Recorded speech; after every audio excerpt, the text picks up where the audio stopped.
Halo kawan-kawan semuanya, kembali lagi bersama saya Kelvin di Canda Film. Bagaimana kabar semuanya? Semoga semuanya pada sehat-sehat ya. Oke kawan-kawan, pada video kali ini saya akan menceritakan alur cerita sebuah film Bollywood yang berjudul Jaga Jasus. Pemeran utama dalam film yang dirilis pada tahun 2017 ini adalah Ranbir Kapoor dan Katrina Kaif. Film ini menceritakan perjuangan Jaga yang diperankan oleh Ranbir Kapoor untuk membongkar misteri kematian ayahnya yang ternyata hanyalah sebuah pembohongan publik. Jaga dibantu oleh seorang temannya dengan status TTM, teman tapi mesra.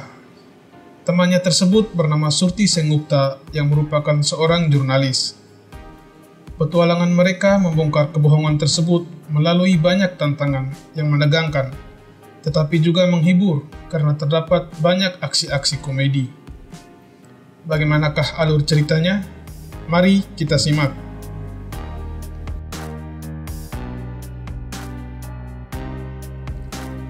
Film ini diawali dengan dipertontonkan sebuah tradisi di wilayah Purulia, India yang dilaksanakan pada setiap tahun.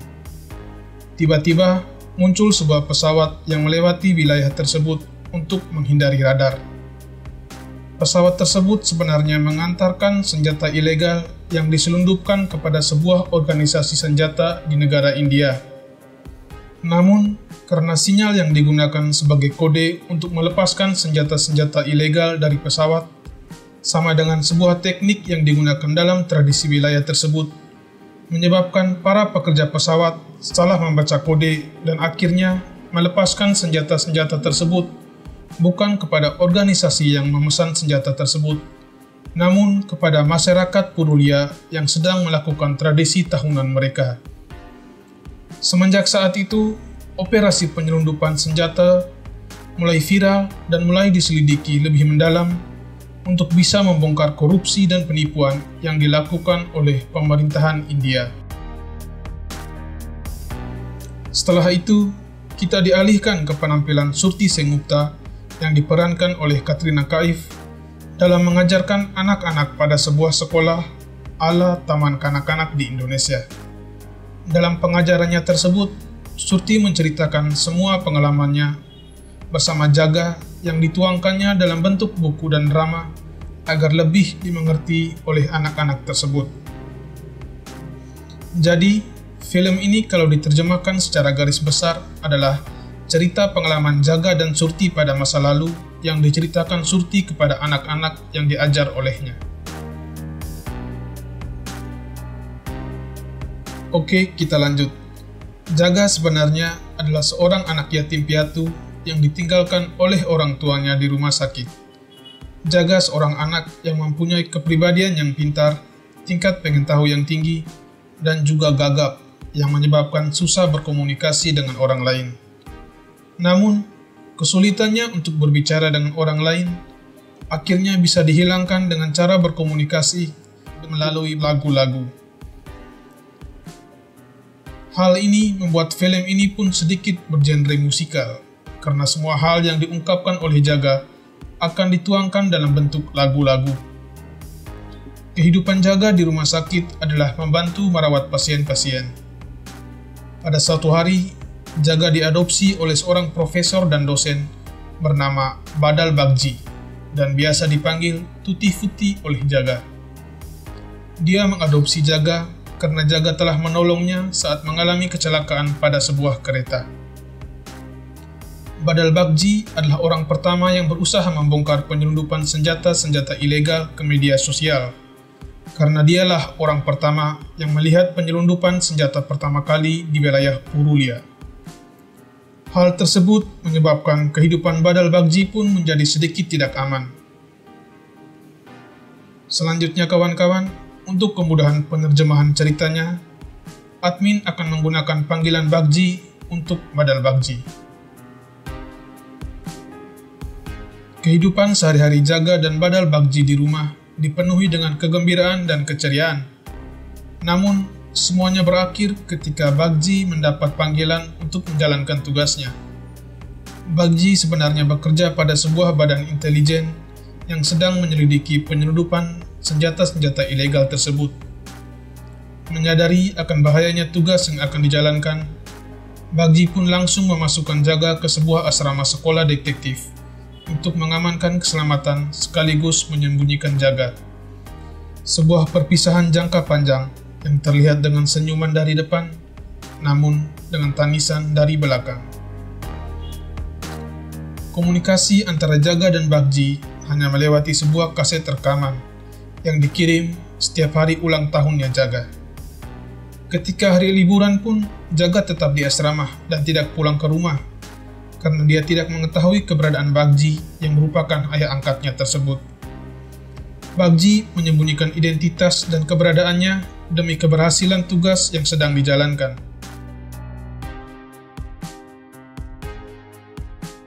Scene berikutnya, kita diperkenalkan Kisan Pal Sinha, yang merupakan pemimpin badan intelijen termasuk Bagji anggotanya. Oke kawan-kawan, untuk memudahkan penerjemahan ceritanya, selanjutnya Kisan Pal Sinha akan admin ganti dengan panggilan Sinha.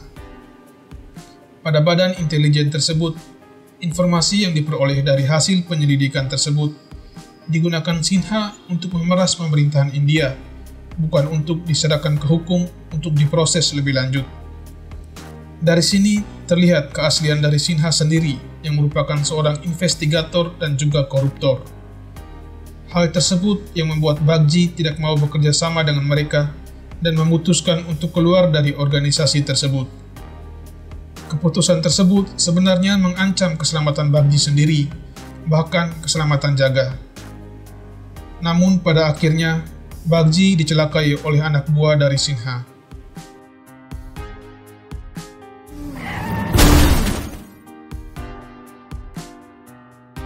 Scene dipindahkan ke hari ulang tahun Jaga pada tahun itu. Pada ulang tahunnya tersebut, Jaga tidak dikirim kaset rekaman oleh ayahnya, padahal dirinya sudah menunggu setiap hari untuk bisa melihat wajah dan mendengar suara ayahnya walau hanya melalui rekaman. Rekaman kaset ucapan ulang tahun tersebut sebenarnya sudah diselesaikan oleh Bagji dan siap untuk dikirim. Namun, karena salah tangan oleh Bagji sendiri, kaset ucapan ulang tahun tersebut salah tujuan dan sampai kepada Sinha, yang sebenarnya menunggu kaset yang berisi rekaman pabrik pembuatan senjata ilegal untuk terus memeras pemerintahan India yang sudah ikut ambil bagian dalam penyelundupan senjata ilegal tersebut. Hal tersebut membuat Sinha sangat marah dan malu, karena rekaman tersebut hanya menjadi bahan lawakan di depan orang yang sebenarnya akan menjadi korban pemerasan. Happy birthday, Jaga. Pada hari ulang tahunnya tersebut, Jaga mendengar kabar dari seseorang polisi bahwa ayahnya Bagji telah meninggal. Namun, Jaga yakin ayahnya belum meninggal. Pasti ada sesuatu dan ada hal yang disembunyikan.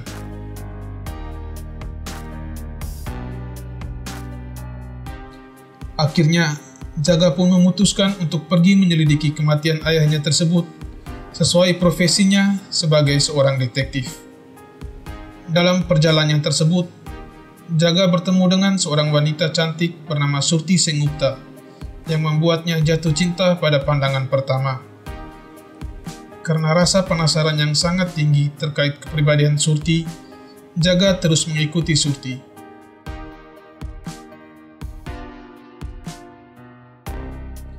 Pada sebuah pasar malam, Surti yang sebenarnya adalah seorang jurnalis bertemu dengan agennya untuk mendapatkan informasi terbaru. Surti juga sedang mengumpulkan informasi untuk membongkar penyelundupan senjata ilegal tersebut, karena pacar lamanya atau mantannya merupakan korban penembakan oleh penjahat yang menggunakan senjata-senjata ilegal tersebut. Namun tak disangka-sangka, agen Surti tersebut dibunuh oleh pembunuh bayaran di pasar malam tersebut, tepat berada di samping Surti, dan Surti pun dijadikan pelaku pembunuhan. Namun, tak disangka-sangka juga, Jaga mengetahui hal yang sebenarnya terjadi, dan ia ingin membantu Surti untuk menyelesaikan masalah tersebut, dengan menyembunyikan Surti di asramanya. Namun, karena kecerobohan Surti, akhirnya semuanya terbongkar, namun mereka bisa melarikan diri.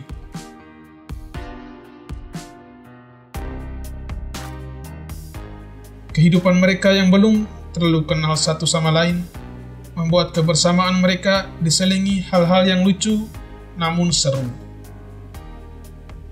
Hal-hal tersebut justru mempererat kebersamaan mereka, bukan memisahkan mereka.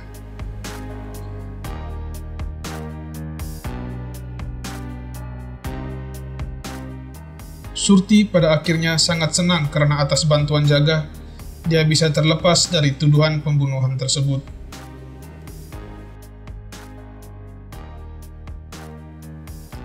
Jaga akhirnya melanjutkan penyelidikannya terkait kematian ayahnya dengan meminta bantuan dari Surti. Dalam proses penyelidikan mereka, sudah beberapa kali mereka tertangkap oleh para penyelundup senjata tersebut. Namun, karena kecerdikan dan kerjasama, mereka selalu berhasil lolos.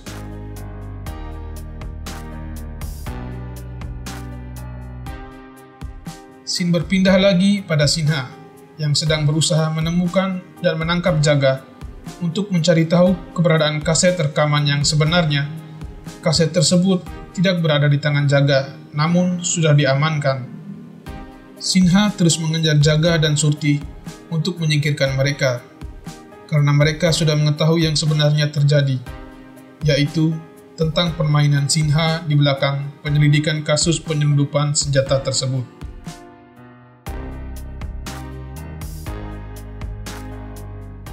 Operasi pengejaran dan penangkapan oleh Sinha yang seru terjadi di padang gurun yang luas. Namun, karena kecerdasan seorang detektif dan seorang jurnalis, akhirnya Sinha dan anak buahnya tewas akibat senjata makan tuan.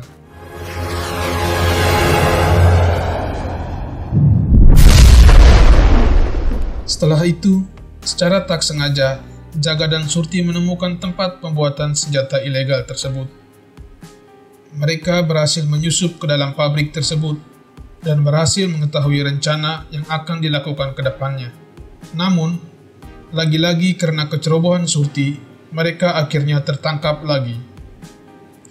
Tak disangka-sangka, Badal Bagji, ayah Jaga juga sedang berada di tempat itu dalam melakukan penyelidikannya. Dengan tak sengaja, Bagji menyenggol sebuah batu besar dan batu tersebut terguling ke arah pabrik senjata tersebut. Namun, ternyata dengan batu tersebut mampu menyelamatkan Jaga dan Surti. Setelah berhasil melarikan diri dari pabrik tersebut, mereka berdua menuju ke sebuah kereta api, di mana menurut informasi, Bagji sedang berada di kereta api tersebut untuk menyelidiki bos besar pabrik pembuatan senjata ilegal tersebut yang berasal dari Rusia dan menuju India. Setelah melewati beberapa aksi yang menegangkan, akhirnya Jaga dan Surti selamat dari penangkapan mafia Rusia tersebut dan berhasil menemukan Badal Bagji. Namun, tak diberitahukan kemana perginya bos mafia Rusia tersebut. Pada akhirnya, tujuan dari Jaga dan Surti untuk menemukan Badal Bagji pun terpenuhi. Mereka berhasil menemukan dia dan berhasil membongkar kasus penyelundupan senjata-senjata ilegal tersebut. Happy birthday to you.